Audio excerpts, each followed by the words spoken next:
let's come back and start with your 2013 papers. In 2013 paper, what they ask, what happens when PCl5 is heated? So simple reaction, when PCl5 is heated, it dissociates into PCl3 plus Cl2. There's nothing big logic in this dissociation. Now the second question, H3PO3 is heated. So I did the same question board paper 2011. Watch that video. Now I'm going to erase this because I need answers for this part of the board. Done. Let's come back and start with the next question. What do they give us? Give reasons for the following. Every time there is give reasoning question compulsory. What do they give me? Bond enthalpy of fluorine is lesser than Cl2. Okay. So bond enthalpy, that is high. The energy to break the bond is lower, it seems. Why is it lower? When I have to speak about fluorine and chlorine. Atomic number, this is 9, isn't it? 1 is 2, 2 is 2, 2p 4. Done. So 4, 5, 6, 7, 6, 7, 8. Okay, 2p5 it is. Yes. Done. So in fluorine, first important thing is atomic radii is less. Okay, done. And when atomic radii is less, one concept. Next concept is, but though atomic radii is less, when I see the configuration of this fluorine, right, 1, 2, 3, 4, 5.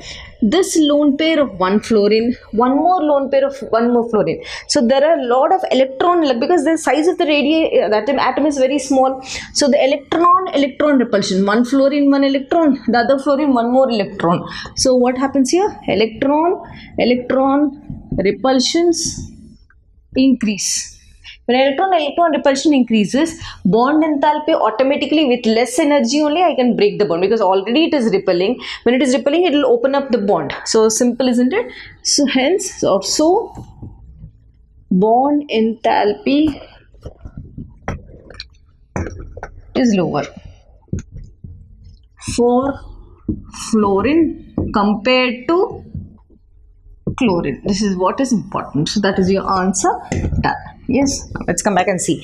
pH3 has a lower boiling point than NH3. Okay, I did this video. I'll be again writing the keywords. Let us erase this part of the board and then come back to that question. Okay, what do they give me? They've given me pH3 has lower boiling point than NH3. So what is the difference between pH3 and NH3? In NH3, when I have to see, and pH3, whenever you are speaking about bond boiling point, speak in terms of type of the bond.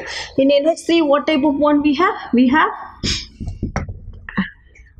intramolecular hydrogen bonding,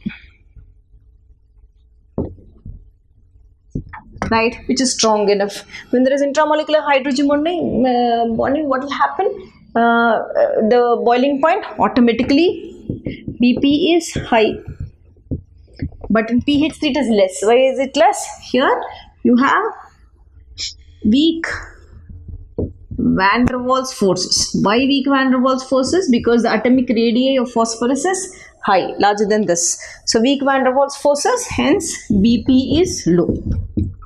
So keywords are very important, right? So this is the keyword, intermolecular hydrogen bonding. Intermolecular hydrogen bonding, okay. Intra means I have written between two different, means two molecules rather. I am not saying inside. So what should I write? I should not write intra, isn't it? Intra means inside the molecule. It is between, intermolecular. Be careful. Intra is within the molecule. Inter is between two molecules. This is inter.